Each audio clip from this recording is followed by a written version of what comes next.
Great Wednesday. Welcome to the Fully Human Connections podcast. I'm your host, King, and I'm joined by my co host, Reggie. And we have a special guest today. Reggie, since you invite this special guest, why don't you make introductions if you wouldn't mind? Sure. This is our special guest is Marianela Medrano. She's a psychologist, poet, author, bilingual, Dominican American, and she's written extensively on not just what I'm about to say, but especially because of today's topic, she's written extensively on the role of women in the world, and specifically her doctoral dissertation was on the what it was like for Tainas, the women of the what we now call the Dominican Republic, before Columbus arrived, and Mm. she has some strong opinions on that and about how women are in the world nowadays as well. So I'm happy to have her here for this discussion. Well, Dr. Medrano, thank you and welcome you to Fully Human Connections. Happy to be here. And interesting, I'm definitely looking forward to reading your book on that because I have my similar experience with Dominican Republic. So I definitely will look to get your insight on that before Columbus. Definitely. Um, Yes. Now, Reggie, as you know, our normal process of how I like to begin the show, kind of saying our gratitude moments. Um, and ladies first, if you wouldn't mind, Dr. Medrano, if you wouldn't mind saying what you're grateful for to kind of set us off. Wow. There are so many things to be grateful for, but one that always comes to mind for me is words, the power of words. Um, I'm always grateful, not just for words, but for poetry and the role that poetry has had in my life. It has helped me understand and find answers to many things I didn't have access to before. So I'm always forever grateful for words and specifically for poetry and how it is a place for me to lean on and find nourishment and substance. Excellent, excellent. Yeah. Reggie, you want to? Sure.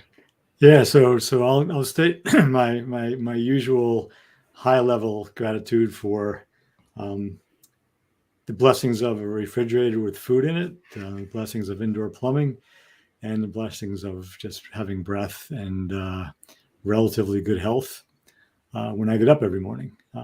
So those are my general ones. And then today I'm just as I've said to you before, King, and I'll say to you now, Marinelle, I'm just grateful to be able to be in conversation about Mhm. things that are important with people who care about similar things. So I'm just grateful to be here as well. Yeah. Excellent, excellent. Well, I'll say, my typical, I'm grateful for my life, my health, my ability to see, hear, walk, talk, stand, breathe, and have a sound mind. And I'm grateful for another 24 hours to pursue my purpose, roof over my head, Mm. electricity, access to the internet, and the ability to be on this show and meet you and the infinite possibilities this day is going to provide. So that's what I'm grateful for this morning.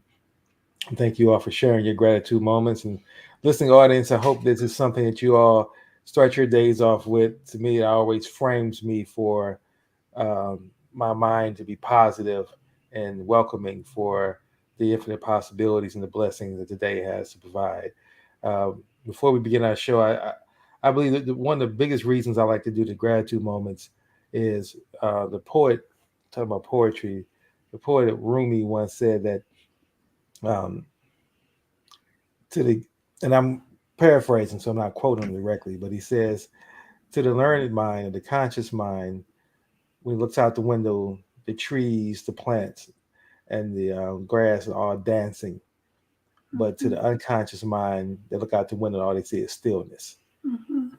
And I think if you start your mind off of the gratitude moment, then you look out the window and you see the dancing of the trees and the plants. and you feel in the harmony of nature when you accept gratitude as your first thought to begin your day. So Yeah. just wanted to say that because I just wanted to share with folks that's the importance of doing this. With that being said, so Reggie, this is our second episode that we're going to talk about this particular chapter of the book, and I would like to ask you to go ahead and set the context for our discussion today, if you wouldn't mind. Yeah, sure. Thank you, as always, King. And so the book, for folks who are possibly new to the podcast, is entitled Healing America's Narratives. Subtitle is The Feminine, the Masculine, and Our Collective National Shadow. And the third chapter of the book is entitled Fear of the Feminine, the Subjugation of Women, and Getting Their Feet from Off of Our Necks, which is a quote from a 19th century American woman, I believe, Sarah Grimke. I hope I'm getting that right. I should know that. Which Ruth Bader Ginsburg often quoted in her own conversation. So what we're talking about is in this chapter, in the larger focus of the book's attention to the collective American shadow, the parts of the country that we kind of deny, is that for the better part of our 246 years, the roles that women were allowed to play have been significantly limited. Now it's much better as we're sitting here today in the third decade of the 21st century, but it's not equal yet, fully equal. And so that's the topic that we're going to broach today. And I'll just say this as I'll smile to say this because, King, you and I did the first podcast on this chapter last week, and we realized we kind of knew this going in, but it would be better if we didn't just have two men speaking about this chapter. So we're fortunate to have Marianela here this morning, and we'll have Leslie Williams and Trevi Johnson joining us in subsequent 2 weeks, so folks can get a chance to hear from them as well. Excellent. Well, Dr. Medrano, how would you like to start with you, get your insight, your perspective on this particular topic in the chapter that Reggie just laid out for us?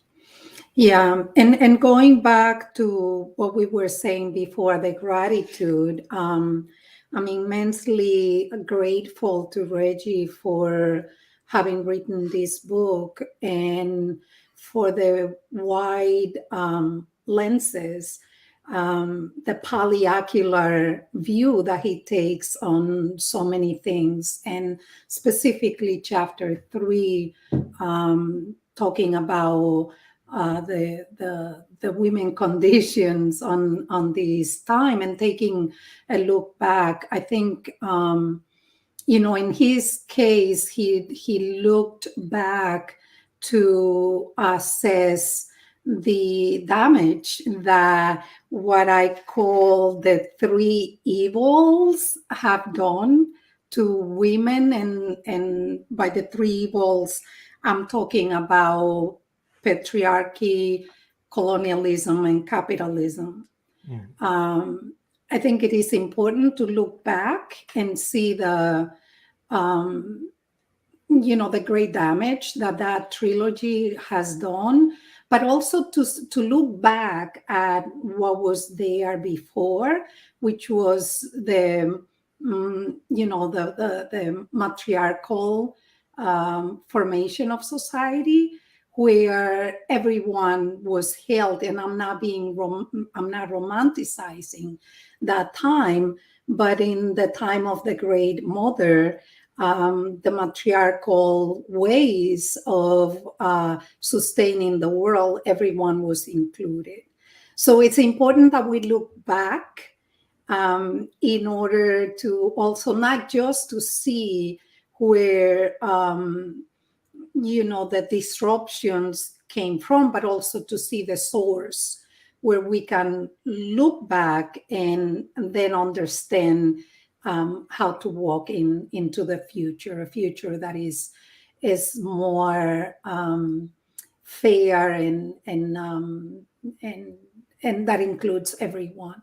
And I think Reggie really set a good precedent in this chapter of his book, talking about the fear of the feminine, that prompted the three evils that I was mentioning before, the patriarchal order that then used colonization as the vehicle, and then capitalism, which is, the evil that consumes us today.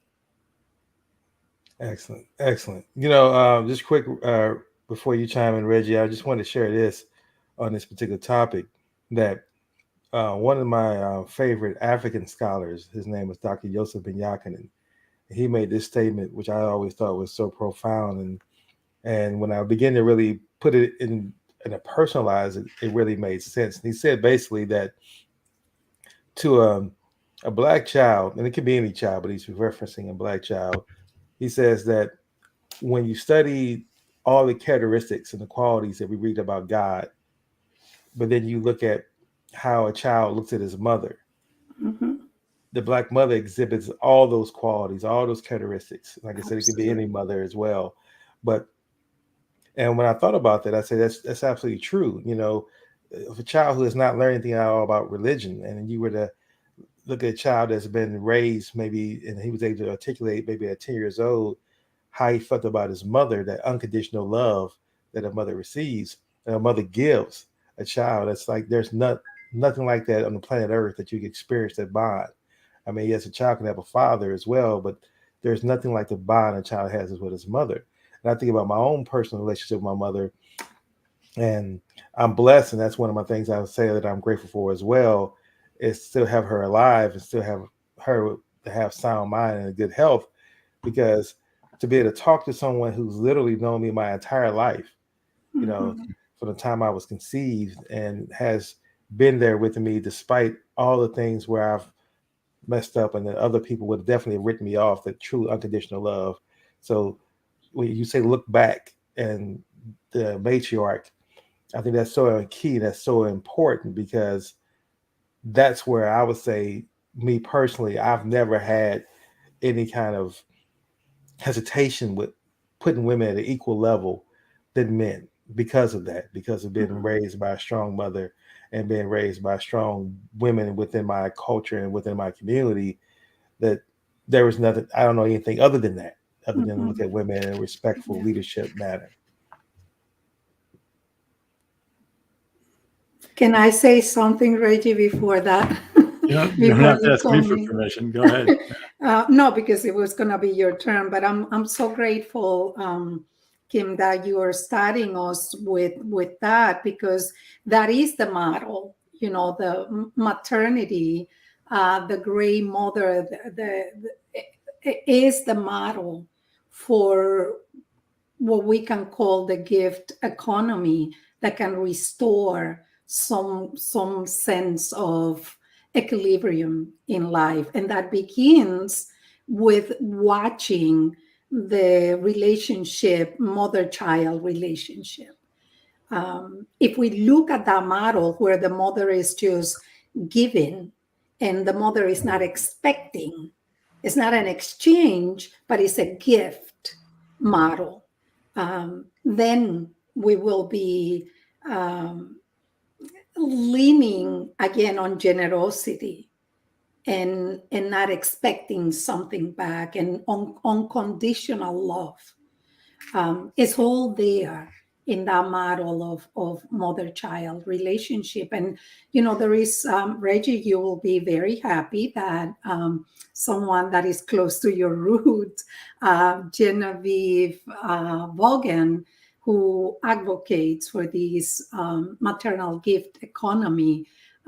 She's Italian and lives part-time in Italy and part-time in Texas. But she has delineated the maternal gift economy for us very clearly. And that's where the hope is for our future. Yeah, thanks for sharing that.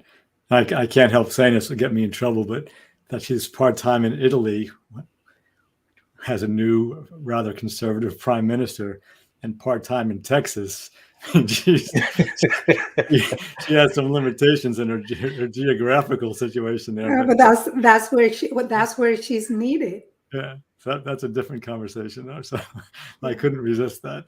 So what I'd like to introduce to what we're saying is the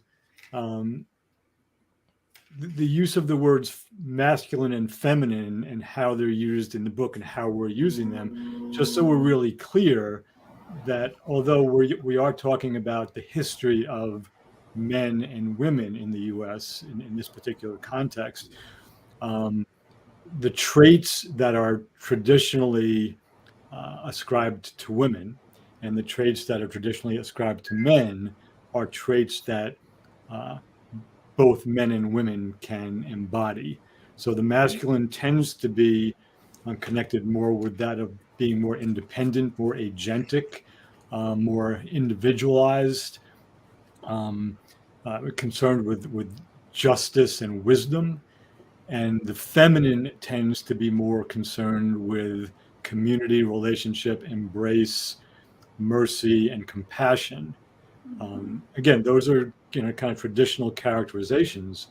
And any man or woman, in fact, in the ideal, let me say it this way, in the ideal situation, biological men and women, and even those folks who consider themselves to be gender fluid and or transgender, any human being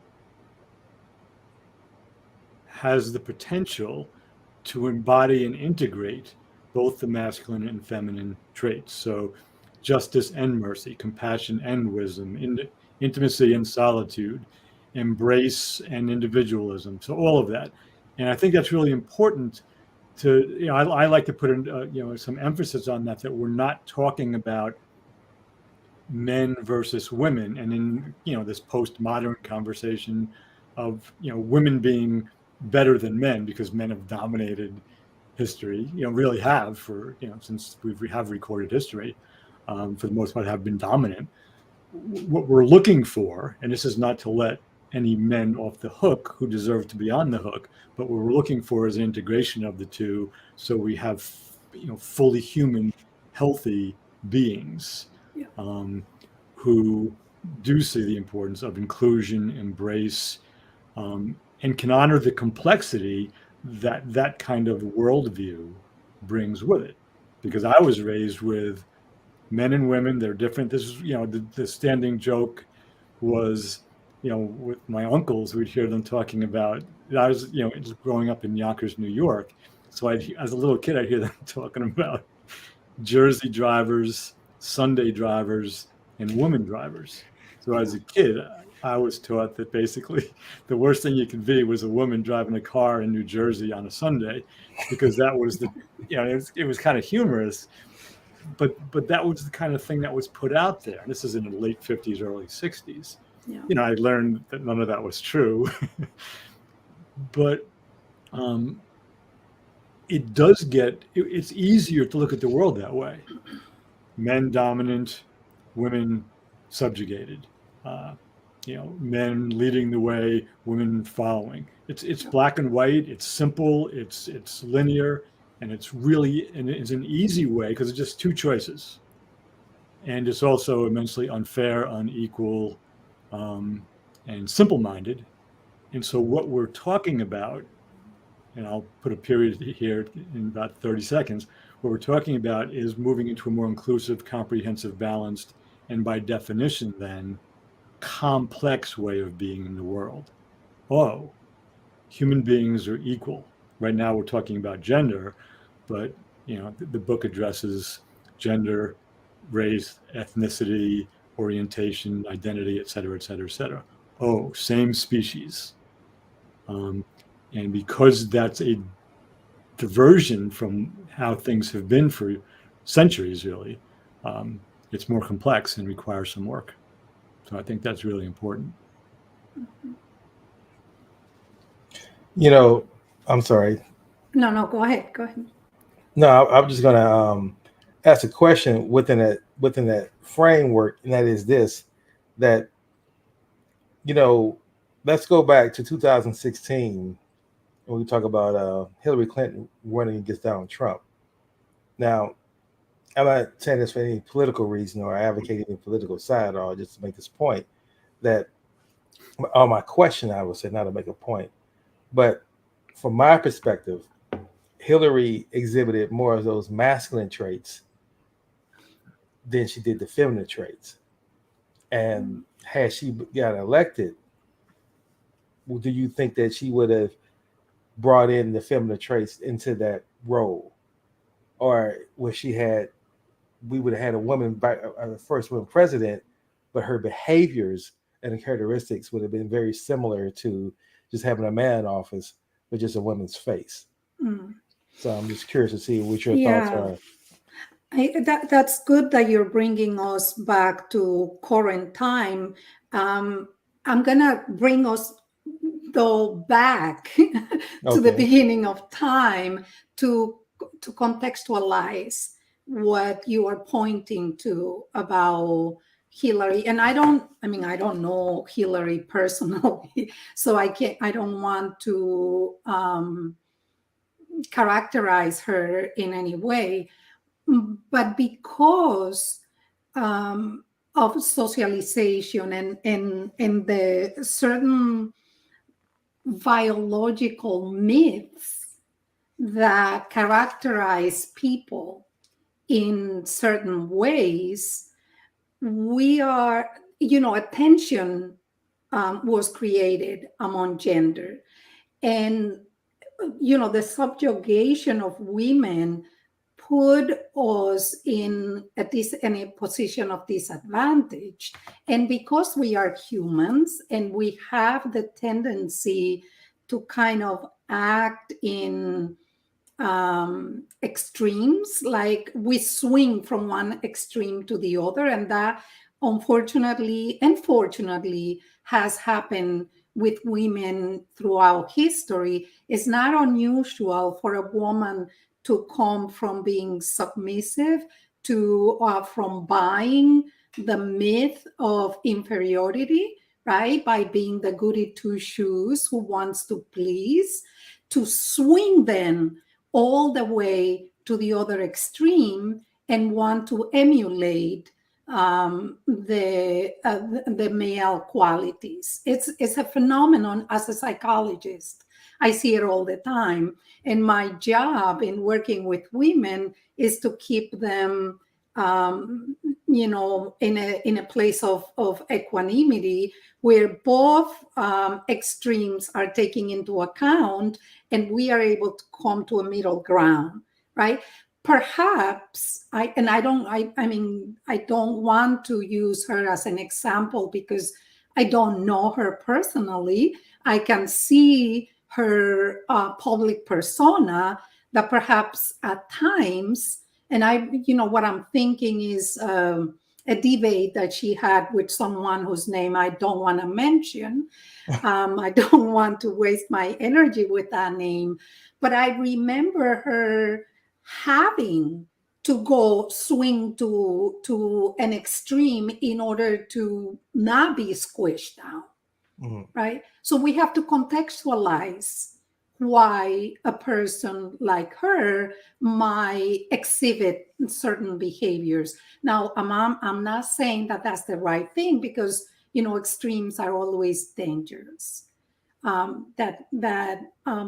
of the looking back in history to remember what was there before the three evils that I mentioned, before patriarchy and colonialism and the formation of capitalism, that we have other models of being that are inclusive. And I come from a culture, and I'm specifically talking about the Taínos, where there was a goddess and there was a god, and the union of the two included everyone, male, female, two-spirit, everyone was included there. So we have to keep looking back to that and not to what we have been gifted in the last 5,000 years. Yeah. So I thank you for that. I think that idea of looking back, it's important to remember that I also, as you said earlier, Marianela, that we don't want to romanticize the past either, because Right. no epoch or era has been perfect. Yes, As correct. we kind of know that. But back to the question, which I love, King, that you asked about Hillary Clinton.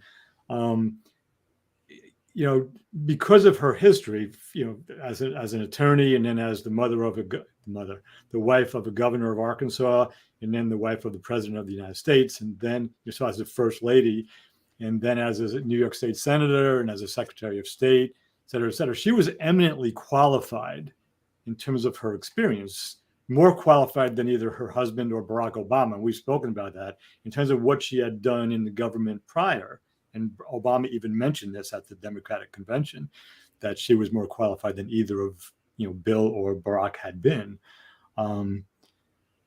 But she, you know, my take on this is that she was faced with what any woman, especially a woman in a high level of leadership in a large organization, you know, a CEO of a corporation, a superintendent of schools, even, you know, or even a principal in a school to bring educators in, you know, or president of the United States, of having, you know, of having to balance this, the language which, in fact, Leslie Williams, who will be here next week, uses and has written extensively on, is the idea of grace and grit. Mm-hmm. So grit is the more masculine trait of a leader. Grace is the more feminine trait of a leader. And when women first began to earn their ways into positions of leadership, the expectations placed upon them, and I'm saying this about Hillary Clinton as well, were ridiculous, impossible to meet, because they were expected to still be stereotypically women, but also have the grit to stand up and do what had to be done with the men in the room. And virtually an impossible task. You know, I say virtually just to, you know, provide a little opening that maybe it's not impossible, but I think it's pretty close to impossible. And so my sense is, and I agree, she definitely manifested what we're referring to as more masculine tendencies. And that's not a deprecatory remark or a criticism of her at all, but to be a senator and a secretary of state, which were, you know, very, very masculine oriented, you know, department or houses of Congress, to survive in that setting, that, you know, the goal is to bring the feminine in, but it's almost impossible to do that without being impacted by the culture at large. It's a really hard move. I would like to think that had she become president, she would have brought more of the feminine energy to the White House. In fact, an educator that I met years ago said, when we finally have a female president, it won't be the end of war, but we'll go into far fewer wars and for better reasons when we have to. You know, I'm paraphrasing that. Mm-hmm. So, yeah, I think it's really challenging. Think of the female leaders in Congress now, whether you like them or dislike them. And I'm not going to mention any names because they can be flashpoints. That's a hard place to consistently bring the feminine energy. And I think several of them do that. But in Hillary Clinton's place, I mean, she was, I think, victimized by a lot of things. Some she created herself, some her husband created, and some the Democratic Party created because they more or less coronated her.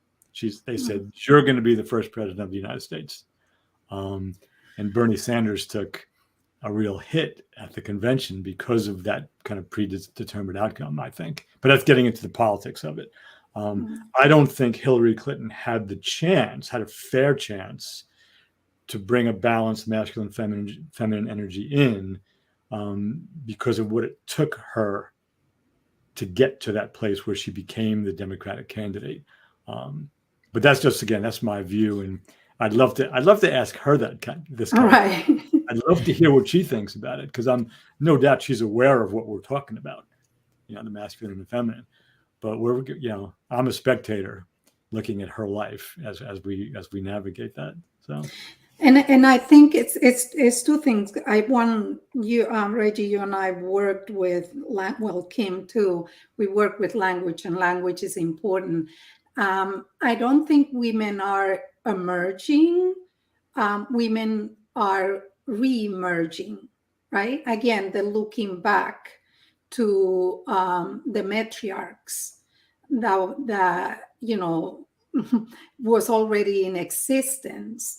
So that's one thing, that the Hillary Clintons of the world are not emerging as a force.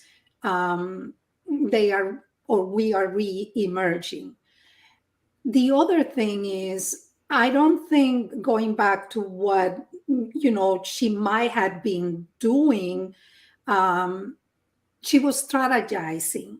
So perhaps she needed to exhibit certain qualities as a strategy, and then we don't know what she will have done once she is in power. But in politics, strategies are important. But again, I agree with you. It will be so important to have her here.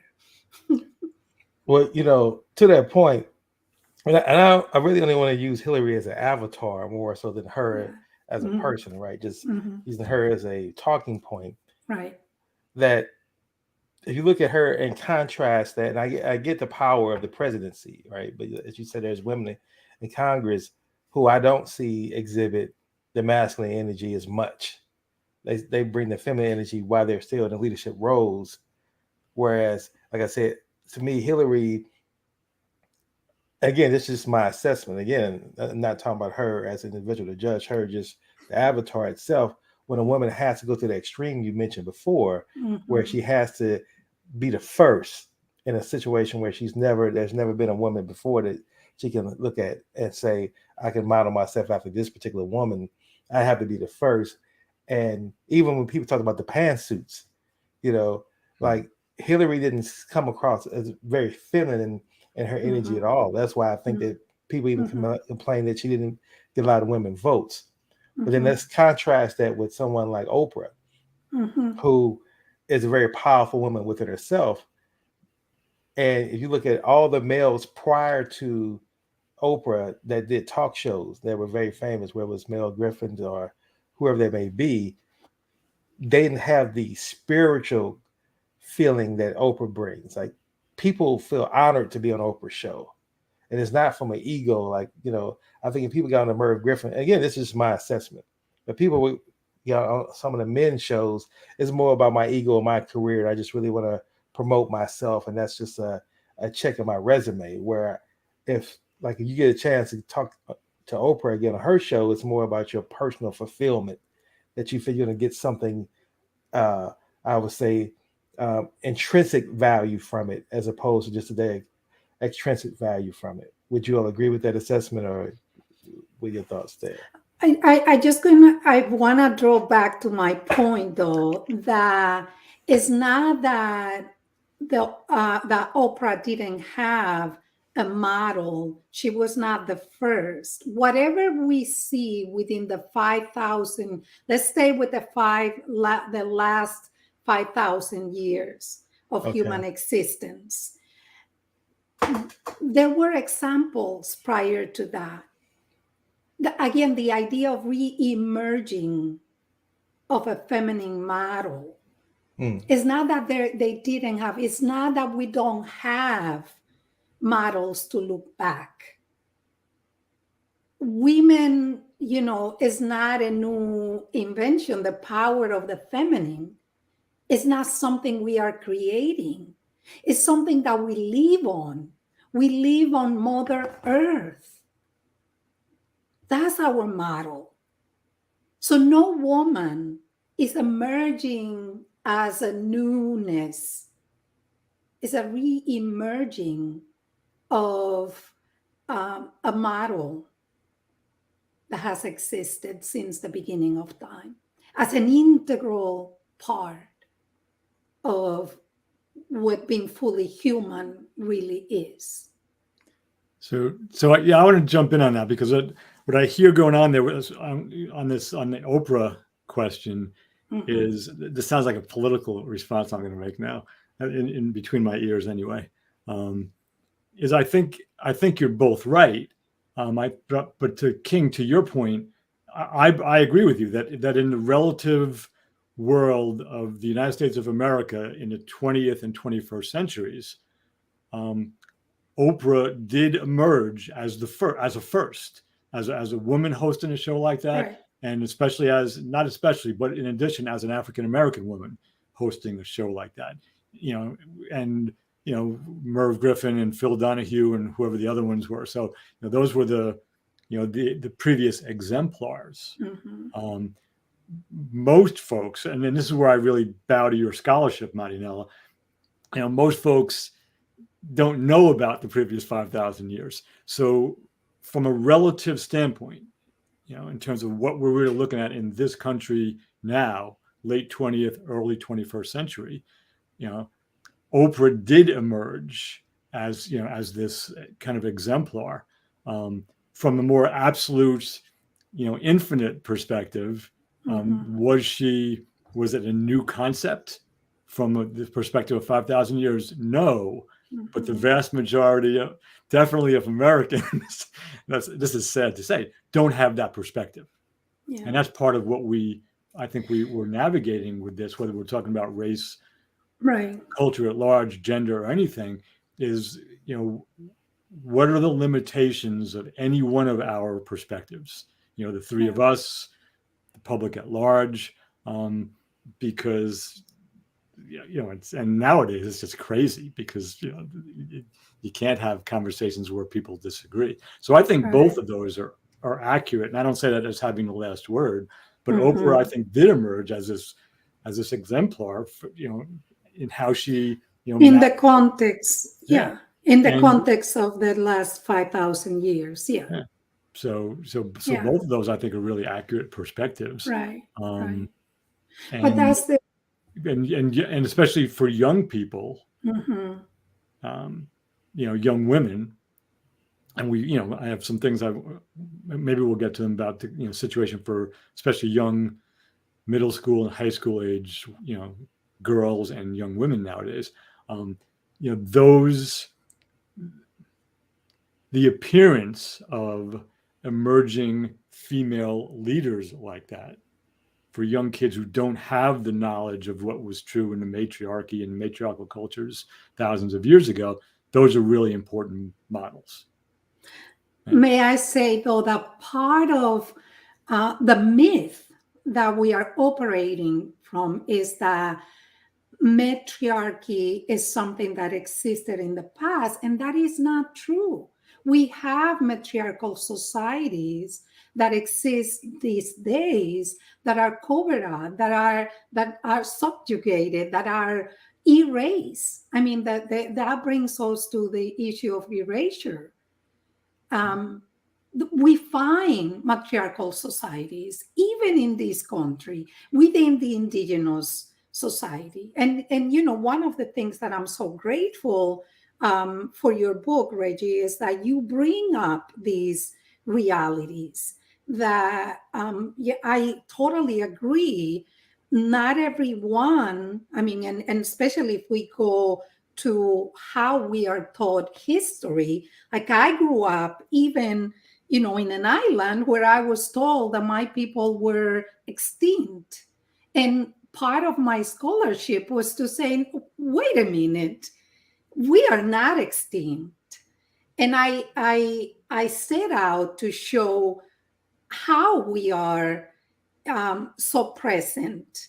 The Taino culture, the African Yoruba culture, we are very alive through syncretism. And we have to open our eyes to that so we can really be fully human and present. But we have to look back in order for us to find the now.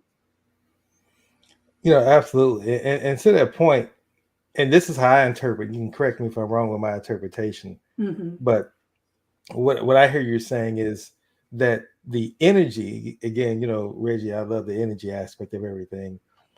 the matriarchal energy is not reemerging.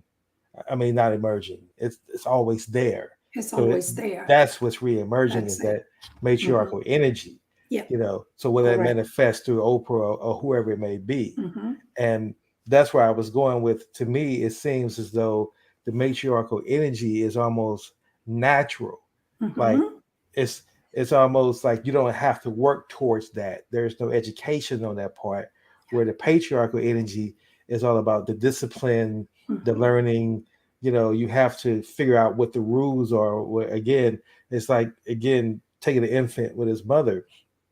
The infant doesn't have to be taught how to be an infant and things like that.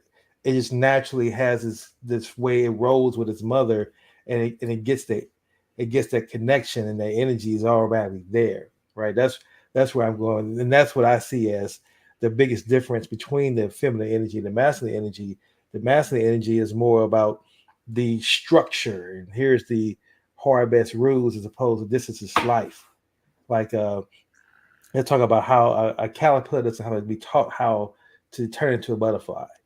Just the Mhm. natural Mhm. process that it goes through, right? Mhm. And that's where I'm kind of alluding that when we tap back into that matriarchal energy, Mhm. I believe it's more of a natural process. That's why I think if you look at any of the holidays that I think that most people celebrate in the United States in particular, the one I think that gets the most credit, and I'm not talking about just from a context of materialism and commercialism, and even some of that, it's Mother's Day. Like, you know, you get people who say, I don't celebrate Christmas, I don't really celebrate Easter. You know, they have their particular biases against other holidays. Mhm. But when it comes to Mother's Day, it's just like everyone just universally accepts this is a day that we're going to make sure that there's love. That's one of the key things about Mother's Day. You feel love. And again, look at opposed to Father's Day. Do you really feel the energy of love with Father's Day? It's more like, oh well, we gotta give Dad something. You know, we gotta give him a day. Let's give him some things. But Mother's Day is more sacred. Yeah. It's more respected, and it again goes back to the energy. So that's just kind of I just want to tie that in and see what your thoughts were there. Beautiful. No, beautiful. And I want to make a distinction here, which I think Reggie really was able to capture this in his book, that what came with patriarchy was the toxic masculinity. That's what emerged with that, right? So we have to make that distinction, that perhaps what makes Father's Day a day that is not so celebrated and so sacred is because is represented within the context of a toxic masculinity that wouldn't, if we think about, without the patriarchal order, will we have wars? Will we have oppression? No. That toxic masculinity came with the patriarchal order.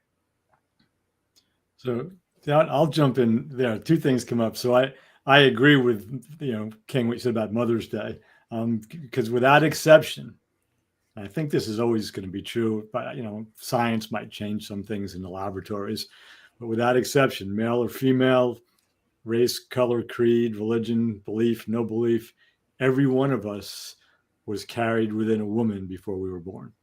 No exceptions. We all were, and that connection is, I think. I mean, I'm not a scientist, but I think it's inimitable. It's not. It can't be imitated in any other kind of connection. That's a really, it's an exclusive club that everybody belongs to, and we have evidence of that connection, with our belly buttons, because that's the what's left of that physical connection with our mothers from the umbilical cord. So I agree with that. The sacredness of Mother's Day. With regard to Marianela, your last point, I don't know if it's true that in the absence of the toxic masculinity, what I refer to as unhealthy masculinity in the book, as opposed to saying toxic, but it's an unhealthy version of it. I don't know if it's true that there would never have been any wars in the absence of that, because history is really clear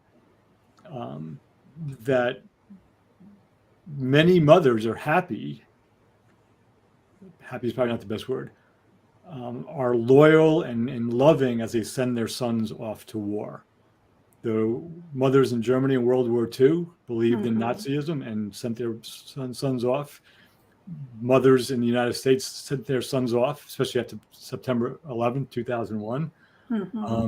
And so I think there's an element that, and I don't know this. This is my view of this, that there's this element of in-group bias across gender and race and everything else, that it's a natural thing that our mammal friends all have them, other than human mammals.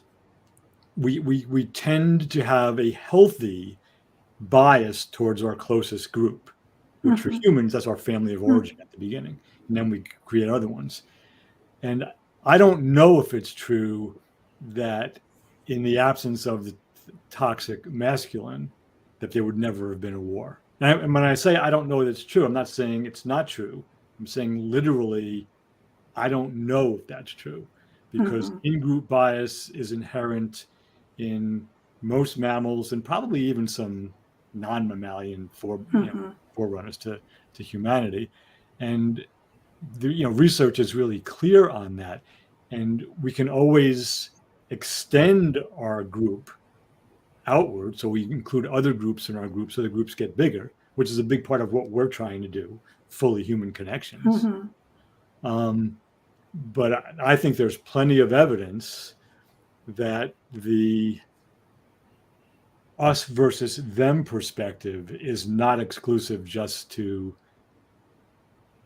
the masculine. I think there's evidence that there are both women and others who manifest feminine traits are very capable of entering into that us versus them, as opposed to us with them. So what I'm thinking is it's before, if we look at the paradigm shift that happens with when the patriarchal order was created, there was the power over, right, proposal. If we go back, and again, I'm not saying everything was perfect, but if we go back, let's say the economy that seeds provide, for instance, there is no violence there. That is seed, and I'm thinking the work of Vandana Shiva in India, and how she has protected seeds and has, without blood, really, she has fought against Monsanto there, right? So there are ways that are coming, from way back before the patriarchal order to fight. That doesn't imply the hammer or the the ammunition, but just like, let's go back to protecting seeds, like that simple concept, right? Let's go back to letting rivers flow. There is power on that. That is seated in the time of the matriarch, not in the patriarchal order. Does that make sense? It does. And so I want to take that though, and I don't think I've ever asked you a question, King. So I want to do that now because King, what you bring in my experience of having conversations with you, with your focus on conscious capitalism. And the move that Marianela just made from the example in India that I'm not that familiar with, but it made sense as I heard it. Because I want to bring this back to, the book is not about global history, and it's a little bit about American history, but it's really focused on the state of this country in the third decade of the 21st century. So, King, could you speak to the role of conscious capitalism in the in the context of the masculine and the feminine, and the work you're actually doing in Baltimore, because I think that's really relevant to what we're talking about. So I'd love to hear your take on that, because you're not just talking about it, you're in it and doing it. And I don't have the experience or the capacity to really address the specifics of that as you do. So I'd love to, I know I'm putting you on the spot maybe, but I'd love to hear that. Well, no problem. I often said that once I really began to study conscious capitalism and really understood its tenets and its principles, that it's really based off the matriarchal culture and energy. Correct. Of being empathetic, of love. Like even the book I'm really reading now, Spiritual Capitalism, love is the core component. And see, when you think about love, you think about the matriarchal mother, as far as that's concerned, and caring about what your other stakeholders think. Stakeholder integration, which is the second principle of it. Higher purpose, which is again thinking about, well, I have to have a thought bigger than just myself, just bigger than just my company, bigger than just making profits, right? That ideal itself is the mother, concerned about the mother being protective of the entire village, and caring about others more than just her own child. And again, I look at my mother, I would say selfishly. I've never seen my mother just selfishly care about herself. It's always, she gets something, she shares it immediately with her children, her grandchildren. She has little things that she actually wants to hold on to. And so that's what I've always felt conscious capitalism. And that's why men have to learn that. To me, women just have to live it, right? It's just a natural process where men have to say, okay, I actually had to think about what my stakeholders say and what's the process for asking questions about how my stakeholders feel. And then finally, the last thing, as far as the culture itself that you create within a company, if the patriarchal culture or typical unconscious companies culture is to, you're told as an employee, this is what you do, and this is your role, and be quiet, right? I actually left my company, Booz Allen, because that's how I felt. Not to say that's the culture of Booz Allen, but that's how I interpreted it, and that's how I felt. Like, I'm more than just a system engineer. I have other thoughts beyond it. I have business thoughts. I have creative thoughts. I want to get it more. I want to express more of my creativity, and I couldn't do that within that parameter that I was put in, that box I was put in, where a conscious company says, well, we're going to nurture that, like a company like Motley Food being a conscious culture. And what they did was, when an employee wanted to leave the company to start their own gym services, what Motley Food did was, well, we love the idea and we want to be more conscious and considerate of our employees. How about we create the gym here within our company? And now you can, instead of you quitting, you actually run the gym exclusively for the Motley Food, right? And so they took that and made it open for the entire company. And that's a conscious leader thinking that through. It's how does it benefit the greater good? How is everyone impacted by this particular act or this particular decision? And that's what I see as a matriarchal energy that's really tied to conscious capitalism. Exactly. That's beautiful. And there is no conscious capitalism without that idea of the gift economy that comes directly from the mother-child relationship that I was saying before. Yeah, beautifully said. Absolutely. Now, as we get to near the top of the hour, I want to give this the last 5 minutes of time for just kind of any closing thoughts that you might want to share, Doctor, as it relates to, because I really like what you said as far as taking us back. And I get, like you said, Reggie, the book is not in historical context, not looking at 5,000 years, but in understanding the past, as far as where the matriarchal energy has always existed. That's how I think we have to be. I see that the correlation of how we got tied in. I just want to see if you have any closing thoughts as we begin to wrap up this hour. Yeah, I mean, my closing thought is gratitude again for being in a space with the two of you and having this kind of conversation that is so necessary, and for us to look at ways. I'm thinking there was a group of women in Boston who created the relational cultural theory. Jane Baker Miller was one, Judy Jordan, and many others.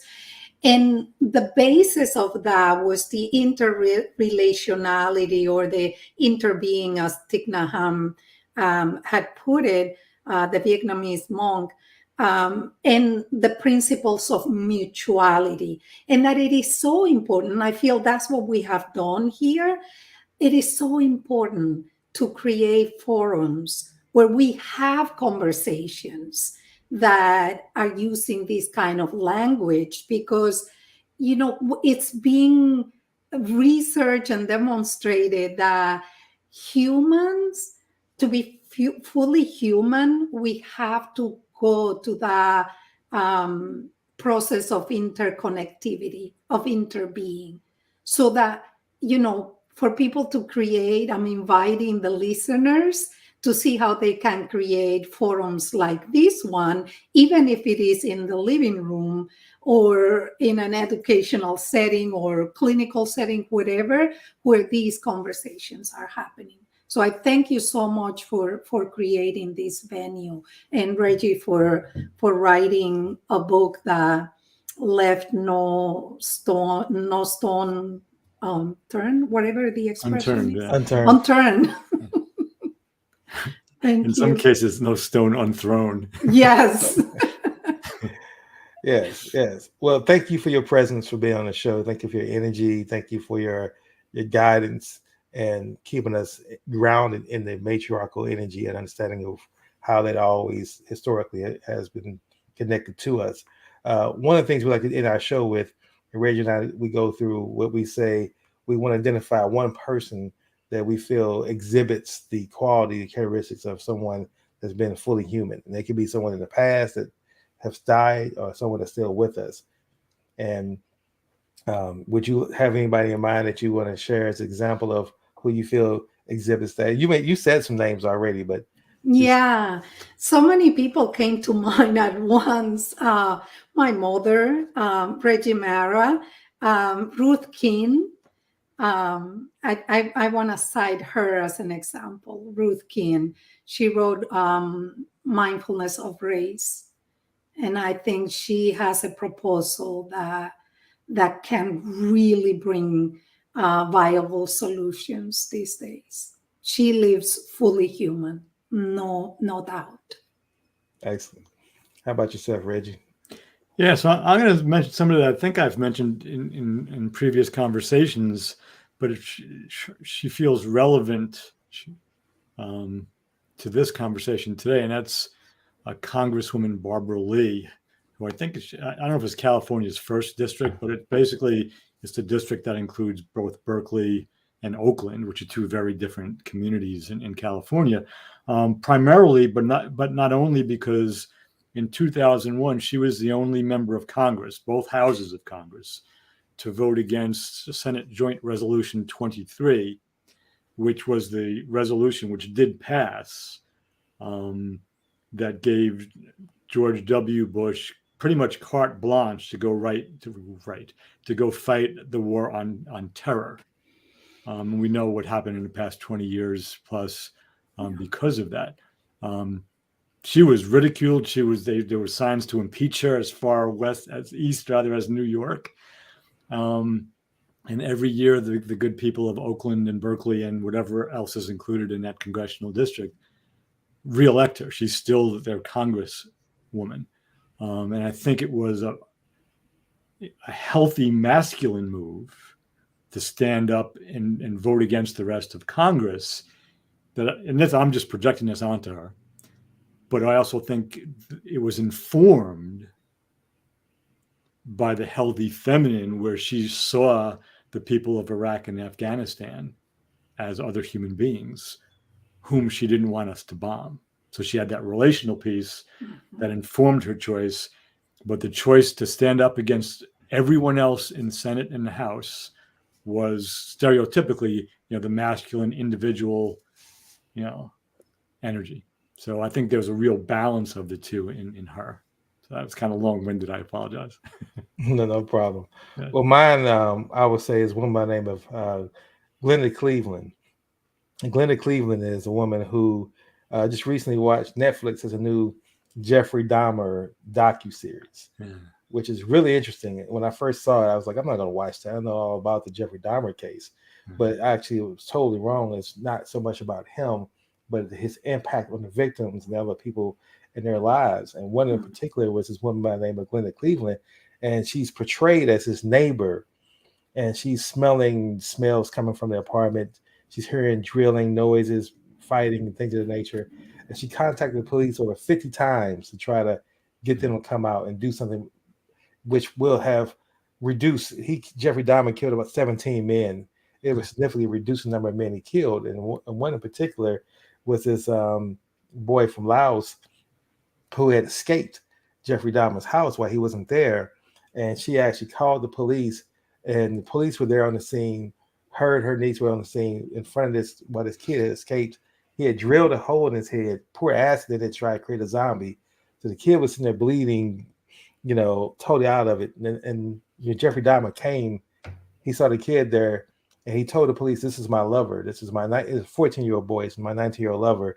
And the police took him back in. They gave him back to Jeffrey Dahmer, and he ended up killing the kid.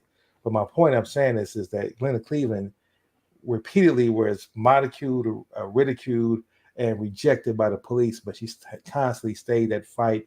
And to me, that's the fully human fight, when you're fighting against unseen forces and systems, and you know that you seem like you're not going to win, but you still persevere and have the faith and persevere through that. So that's my example of someone who I believe deserves more credit than she's been given, and my fully human person today. Yeah, great. But I want to watch that, because I've seen the ads for that. So thanks for that endorsement. Yeah. I encourage everyone to watch it. Like I said, it's beyond just a docuseries about a serial killer, but it's really, for the first time, shows you multiple perspectives. And it's really, so Reggie knows this, it really shows you how corrupt systems are. And when a system is bad, how it could be bad at every level. But again, I want to thank you again, Dr.